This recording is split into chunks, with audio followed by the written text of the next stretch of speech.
যদি আমরা জীবনে একবার রোজা রাখি বা জীবদ্দশায় একবার পালন করি তাহলে কি সেটি যথেষ্ট নয়? তবে আপনি ভুল করবেন। Point number ১। তবে বিষয়টি কিছুটা অসম্পূর্ণ থেকে যায়। আপনি কি আমার উত্তর শুনবেন? হ্যাঁ, কিন্তু না, ঠিক আছে। আমি উত্তর দিচ্ছি, আপনি বাধা দিচ্ছেন। তাতে কি সমস্যা আছে যদি আমি আমার মতামত দিই?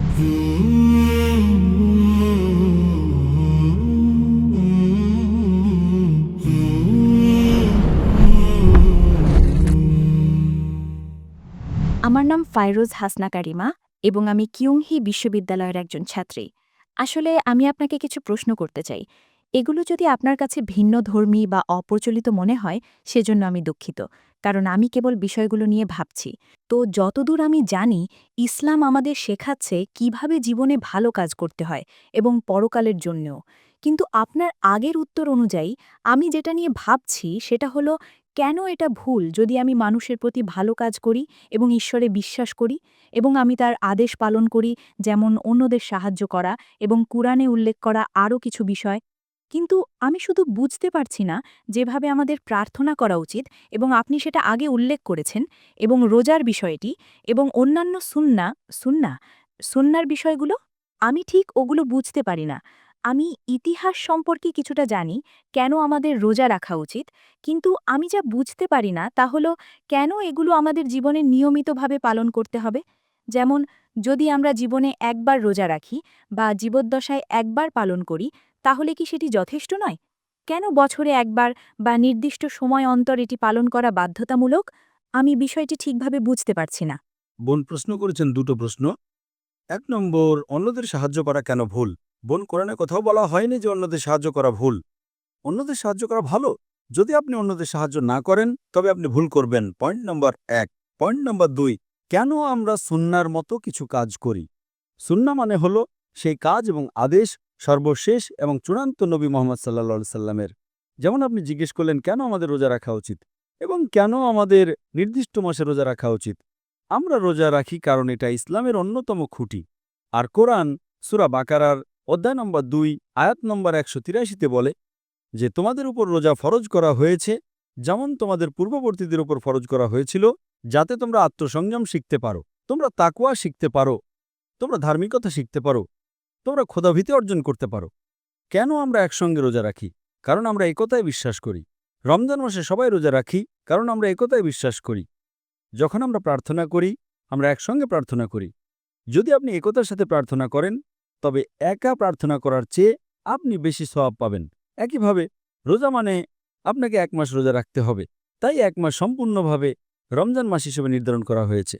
এটা ২৯ থেকে ৩০ দিন এবং আমরা নবীর সুন্নার শিক্ষা অনুসরণ করি কারণ তিনি সর্বশক্তিমান ঈশ্বরের সর্বশেষ এবং চূড়ান্ত নবী।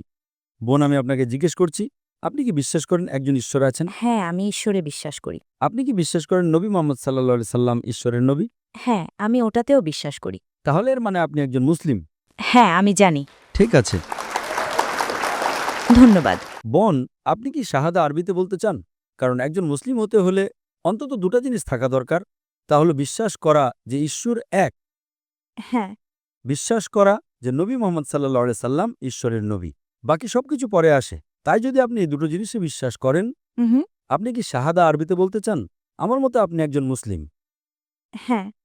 আপনি কি শাহাদা আরবিতে বলতে চান? আমার মতে আপনি একজন মুসলিম। হ্যাঁ, আমি একজন মুসলিম। ও, আপনি মুসলিম? হ্যাঁ, আমি একজন মুসলিম। আসলে আমার বাবা-মাও মুসলিম এবং পুরো পরিবারও মুসলিম, কিন্তু আমি নিজেকে শুধু এটাই প্রশ্ন করছি যে এটা কি? এটা কিসের জন্য? বা এরকম কেন? তাহলে এখন কি বিষয়টা পরিষ্কার হয়েছে? হ্যাঁ, তাহলে এখন বুঝতে পারছেন এগুলো সঠিক শিক্ষা? আমি মনে করি অল্প কিছু। ভালো বোন, আমি আল্লাহর কাছে দোয়া করি তিনি আপনাকে আরো সঠিক পথ এবং আরো হেদায়েত দেন ইনশাআল্লাহ। তাতে কি সমস্যা আছে যদি আমি আমার মতামত দিই? কিসের? একটা বিষয়। আচ্ছা। তাহলে আপনি বললেন জান্নাতে যাওয়ার জন্য মানুষের ৪টি গুণ থাকতে হয়, ঠিক তো? হ্যাঁ। যেমন ঈশ্বরে বিশ্বাস করা, এবং আরেকটি কি আমি ভুলে গেছি? সৎকর্ম, হ্যাঁ, সৎকর্ম। মানুষকে সত্যের পথে ডাকা এবং মানুষকে ধৈর্য এবং পরিশ্রমের পথে ডাকা। হ্যাঁ, তো আপনার মতে কি এটা একই? তাদের ক্ষেত্রে কি এতে কোনো পার্থক্য হয়?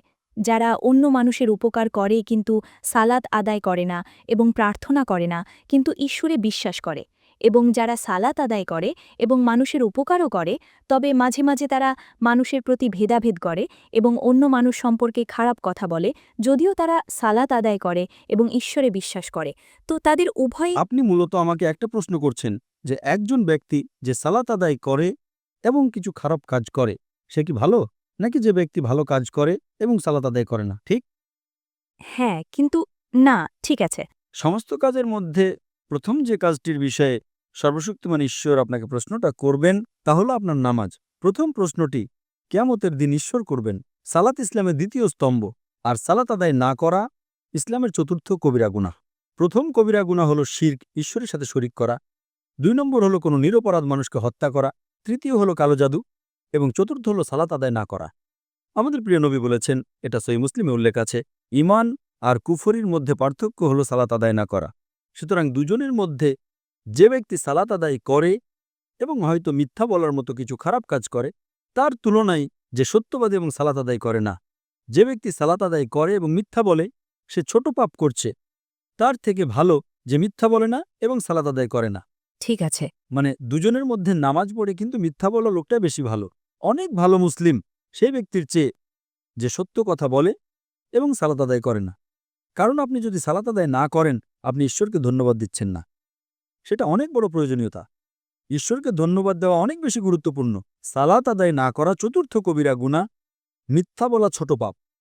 সুতরাং দুজনের মধ্যে যে ব্যক্তি সালাত আদায় করে এবং মিথ্যা বলে, সে অনেক শ্রেষ্ঠ মানুষ এবং অনেক শ্রেষ্ঠ মুসলিম সেই ব্যক্তির চেয়ে যে মিথ্যা বলে এবং সালাত আদায় করে না।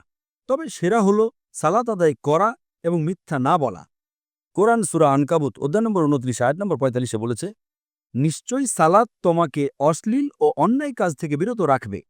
তাই যদি আপনার সালাত সঠিক হয়, ইনশাআল্লাহ আপনি মিথ্যা বলবেন না, আপনি ভালো কাজ করবেন এবং আপনি একজন ভালো মুসলিম হবেন।